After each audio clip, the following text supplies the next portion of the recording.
Hello everybody, my name is Ibanithos, and welcome to How to Play in a Nutshell. So, in a nutshell, we're going to be doing, in a nutshell today, we're going to be talking about Atlas. Atlas is my next A warframe. Not really like an A rank, but still.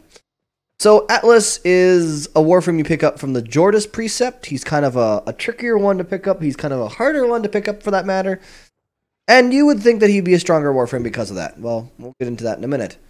So, his abilities without mods are Landslide, Tectonics, Petrify, and Rumblers. And he also becomes immune to knockdown effects while he's actually on the ground. So he can't be knocked down unless he's in the air. So I'll give you guys a second to read these. So he can basically run forward and punch people. And he has a combo window. It's kind of like a melee weapon thing. Tectonics, which he can summon a rock wall, which kind of like Volt Shield, but then he can also activate it again to roll towards enemies and blow up. It's kind of fun. He can do kind of a Medusa's Gaze kind of thing, which is kind of a neat. It actually heals his fourth ability, but also gives it transforms everybody into stone for a pretty good period of time. And it's pretty nasty. Then you have Rumblers, which summons 2 elemental stone brawlers into the melee. And when you summon them, it petrifies enemies, and when finished, the Rumblers collapse into a pile of healing rubble. So, we'll get into this here in a second. Before we do, we're going to be, of course, as usual, moving my configuration to something that has nothing. Kind of make everything baseline. So, we're going to equip... We're currently with the Galantine equipped. Galantine Prime is considered one of the best melee weapons in the game. So, we're going to simulate, pause the AI, and we'll kind of show... What level are these guys? Oh, God. Nope. Nope, can't do that. Kill those guys. Again, kill them. So the enemy level we're going to put down to 20. Kind of be as a baseline for most players. Alright, there we go. Big sword, long swings. Alright. So... Here we have a level 20 Lancer. The Galantine can one-shot them, as you can see. My Fist, however, cannot. But, if you noticed, 1 punch doesn't do it, but 2 punch can. And that's because his punching scales off of his combo counter. So the more combo counter he has, the more damage his fists are going to do. This is kind of showcased when you look at his actual abilities in here. This is showcased from this. The damage is 350, but the combo window takes incredibly more. Every combo you get increases that damage. And like any other melee weapon. So next we'll do the wall. Doobly-doo-bop. I have a bulwark.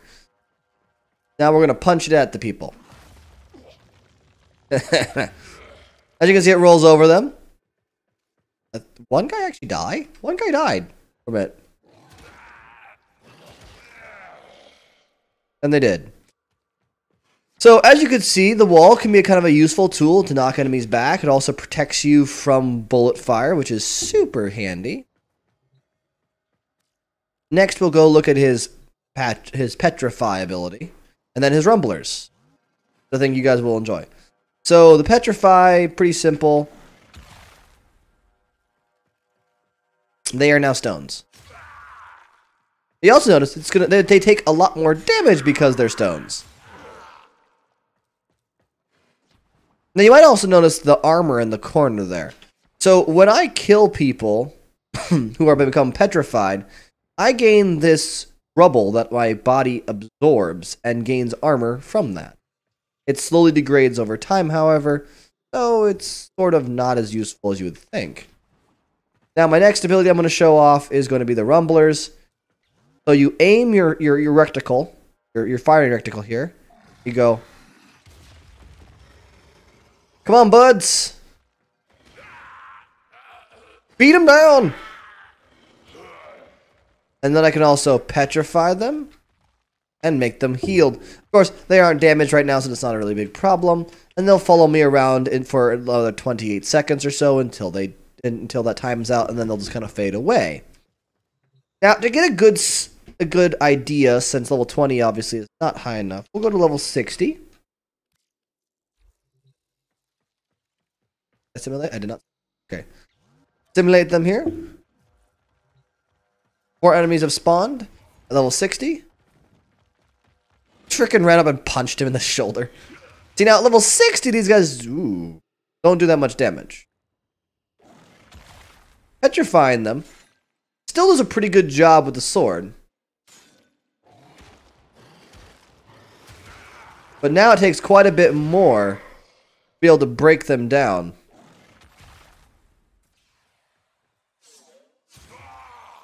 Unless, of course, you know, I use my sword. So, again, I have my armor, and this can get up quite a bit of armor, actually. He can get, like, 1,000 plus armor, which makes Atlas one of the tankiest Warframes in the game. So, as you saw, well, not that bad. He can actually kind of really easily hold his own with an unleveled melee weapon and himself at maximum rank with no mods. Now, usually I mod Atlas for range and strength. Now, why do I do this? I'll show you. So, without his stats, without his mods, sorry, this is what he kind of looks like. But with his mods, we see some changes. Particularly in the fact of how much damage he does from his tectonics, his explosion radius, the health of his stuff, the range of his petrify, for example.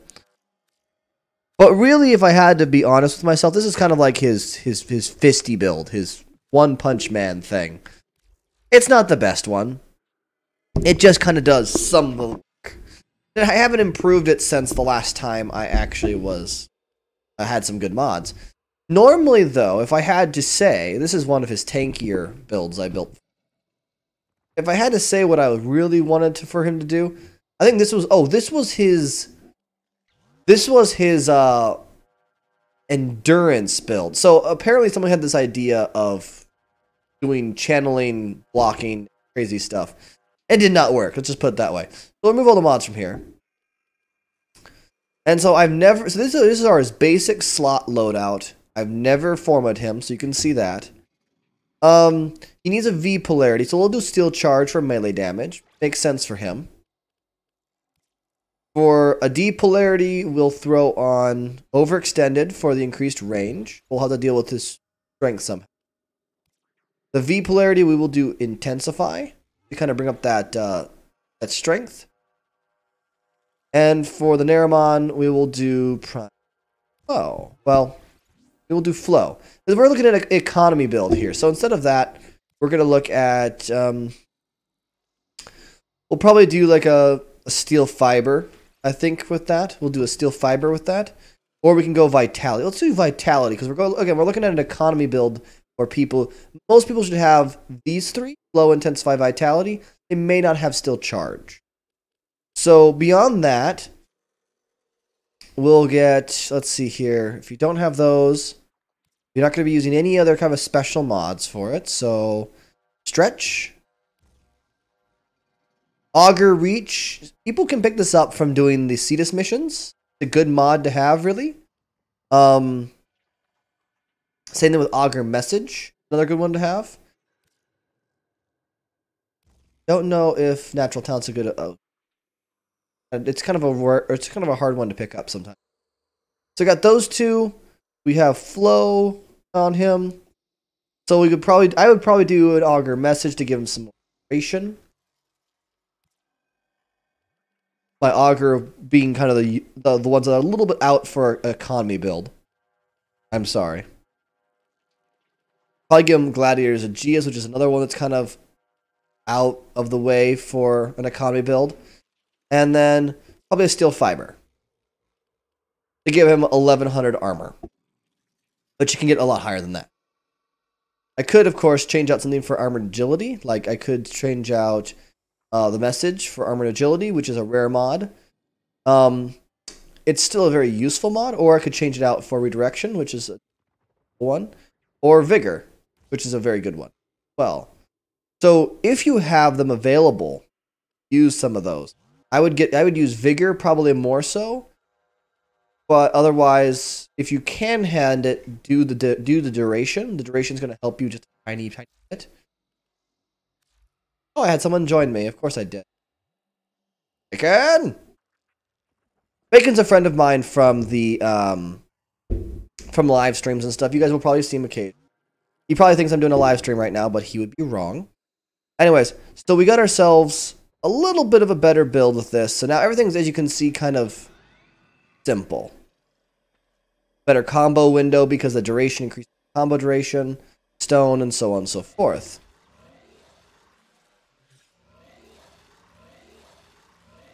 The pink goat is in the middle of a tutorial video about how to play Atlas. Anyways. So we'll go ahead and we will keep the enemies at level 60. So we'll jump out here. And we're going to do we're going to do our wall thing here. Punch it and see how much it can do. So as you can see, not a huge amount of damage. Not really. They are still pretty good standing. Now if I do my one punch. Oh god, they go flying so far. So even modded out a little bit. Go. Oh. He's trying to kill them.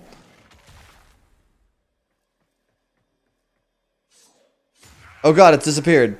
Anyways, so as you can see with that, it's still a little bit iffy whether or not Atlas has a lot of strength. Even modded, level 60 enemies still give him a little bit of a challenge.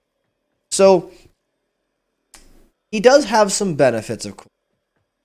He does do fairly well against the infested. He does do fairly well just in general against ballistics like the Grineer. So if we bring him up to like a level 100 enemies, I will show you that he's quite survivable. Really.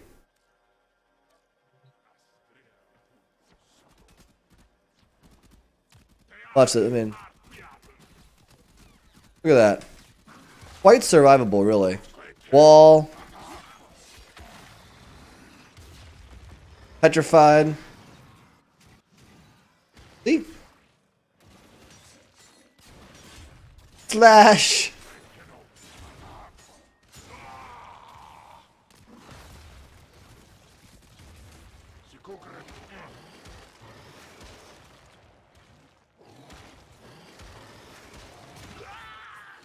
And finally, petrify.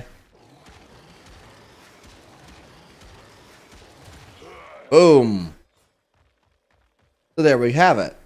As you can see, at level 100, he can handle them, and they hurt him quite a bit. Don't get me wrong, they're not lightweights. They're level 100s, but he still is quite a bit more resilient than most characters. So everybody, I hope you've enjoyed watching this video. If you have, like, comment, or subscribe. If you didn't like it, please let me know. I know I'm not the best Atlas player in the world, but I try my. So until next time, everybody, I hope you have a great rest of your week, and thank you so much for watching.